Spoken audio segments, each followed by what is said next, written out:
Buenas tardes, yo junto a mis compañeros les hablaré del control integrado de plagas, que se divide principalmente en tres.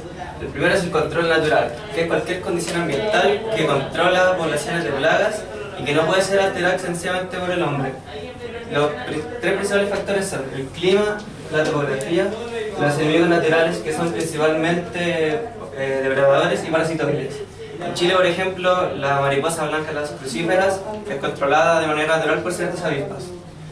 La segunda división es el control legal, que es la regulación por medio de leyes e instrumentos legales para prevenir, controlar o erradicar poblaciones de plagas.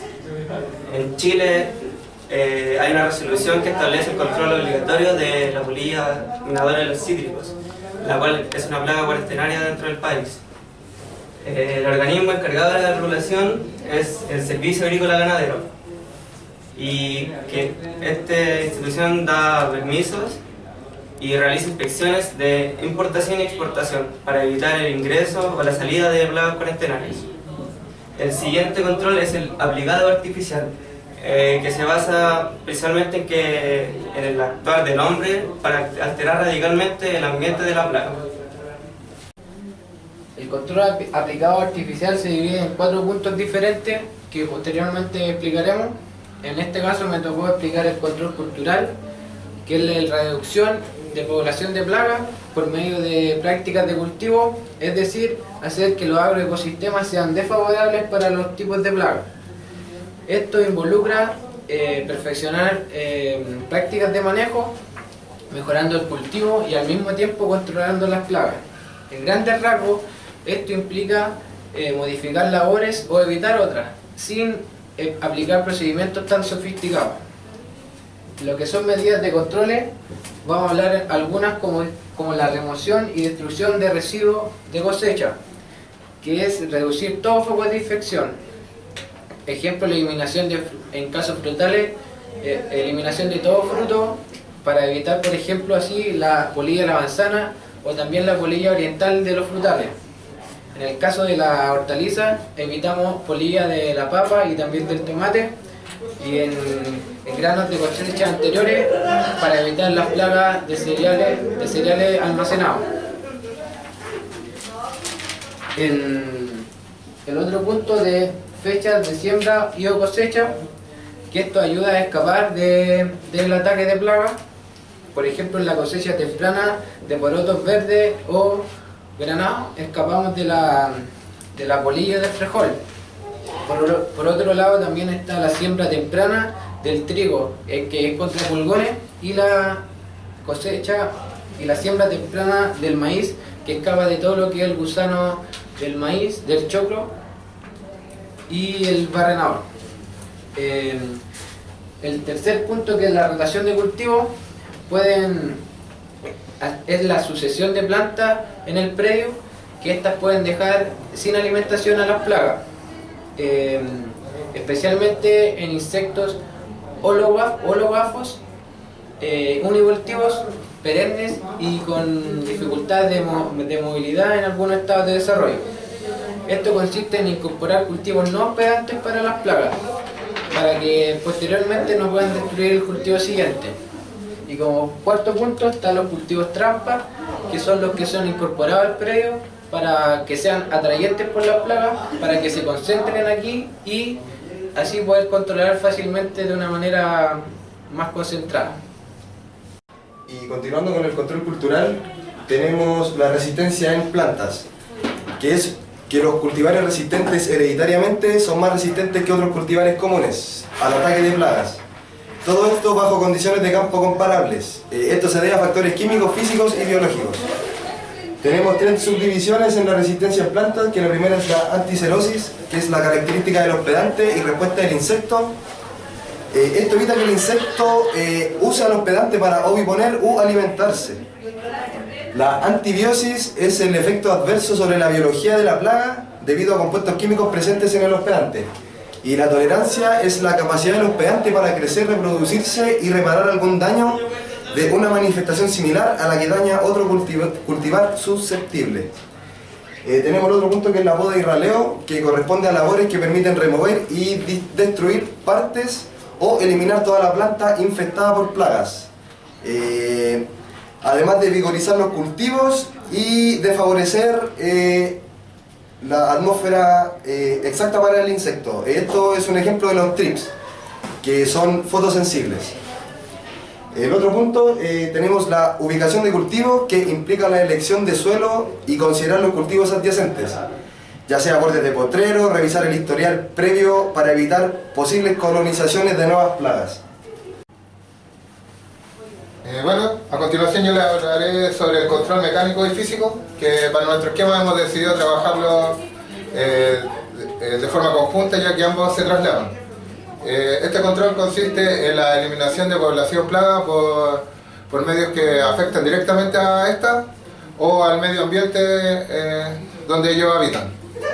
Bueno, la primera tenemos destrucción directa, donde se localiza la plaga y se ataca directamente, como por ejemplo la recolección de huevos de mariposa blanca o caracoles en los viñedos.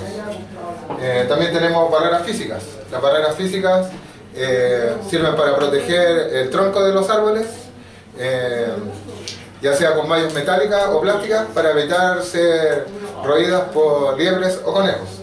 También tenemos otro tipo de barreras, que son cintas adhesivas con insecticidas para bloquear la subida de los burritos. También tenemos las trampas. Existen de diversos tipos de trampas.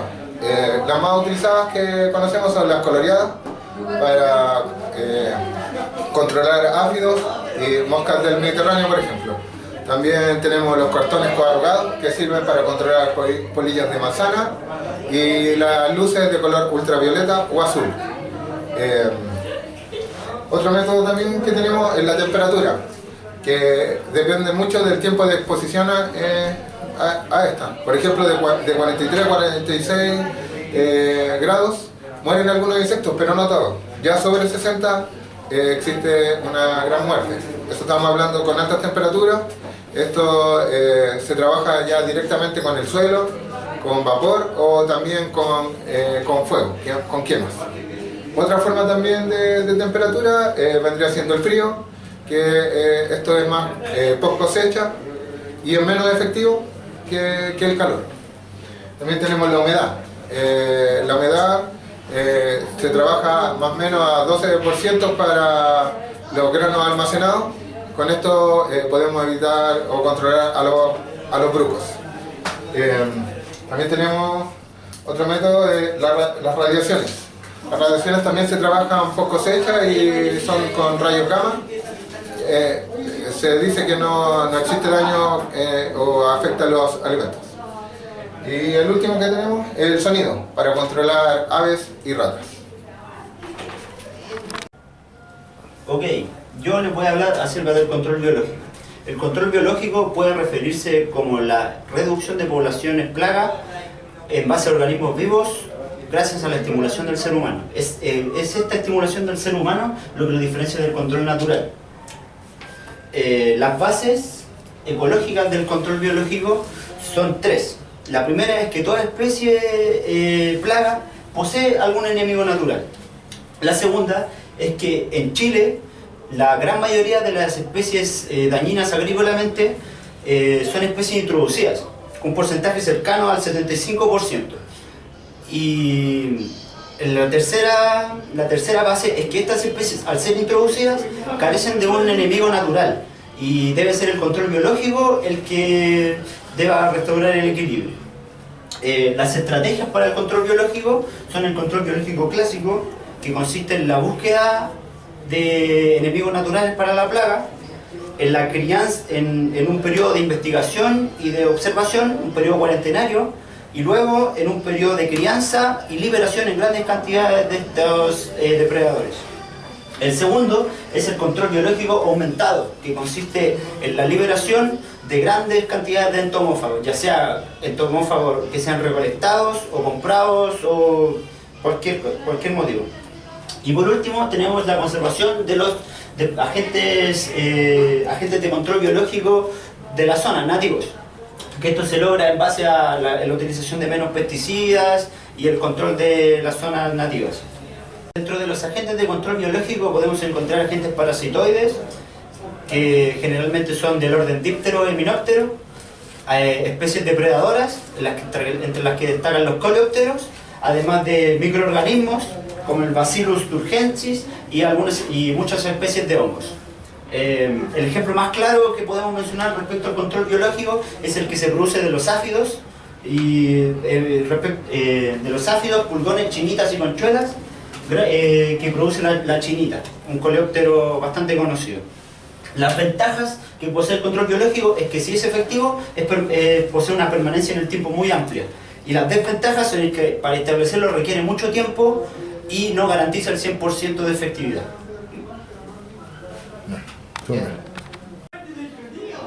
Yo le hablaré del control químico. Este debe ser nuestro último recurso cuando ya los controles anteriores no han servido. Se basa principalmente en el uso de productos químicos, ya sea de origen natural, sintético o biológico, que tienen como finalidad prevenir, destruir o repeler una plaga. El producto debe indicar el tiempo de carencia, que es el tiempo que hay entre la última aplicación y la cosecha, el tiempo de reingreso, que nos indica las horas necesarias para poder ingresar nuevamente sin protección personal al huerto, y el efecto residual, que es cuánto tiempo actúa el ingrediente activo sobre la plaga. Las formas de alcance son principalmente 4. La primera es de contacto, que requiere tocar directamente el insecto, por lo que es necesaria una buena cobertura. El segundo es digestión, que es más eficiente contra los masticadores, ya que van comiendo la estructura vegetal. El tercero es el sistémico, que ingresa a los haces vasculares de la planta, por lo que es efectivo contra los chupadores, ya que van succionando la savia de la planta. Y el cuarto es el fumigante, que actúa en forma de gas tóxico, por lo que es más efectivo contra plagas de difícil acceso.